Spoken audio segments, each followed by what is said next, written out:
தமிழ்நாட்டின் உரிமையை பறித்தவர் பிரதமர் மோடி என்றும் அதற்கு துணை நின்றவர் எடப்பாடி பழனிசாமி எனவும் தமிழ்நாடு காங்கிரஸ் கமிட்டி தலைவர் செல்வ பெருந்தகை குற்றம் சாட்டியுள்ளார். ராமநாதபுரம் மக்களவை தொகுதியில் போட்டியிடும் IUML கட்சி வேட்பாளர் நவாஸ் கனியை ஆதரித்து பரப்புரை கூட்டம் நடைபெற்றது.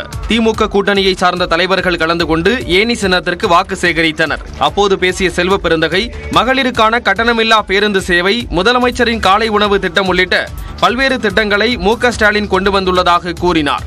வாக்கு கேட்பதற்கு என்ன தார்மீக உரிமை இருக்கிறது? தமிழ்நாட்டினுடைய உரிமைகளை பறித்தவர் மோடி. இந்த உரிமைகளை பறிப்பதற்கு துணை போனவர் எடப்பாடி. இரண்டு பேரும் எப்படி வாக்கு கேட்க முடியும் என்றுதான் கேள்வி. மோடி அவர்களை 2014 ஆண்டு பிப்ரவரி மாதம் 7ஆம் தேதி திருச்சியில என்னென்ன வாக்குறுதி கொடுத்தீர்கள்?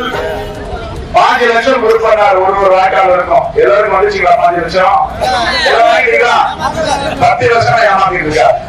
பாஜக ஆட்சிக்கு முடிவு கட்ட நவாஸ் கனிக்கு வாக்களிக்குமாறு கேட்டுக் கொண்டார்.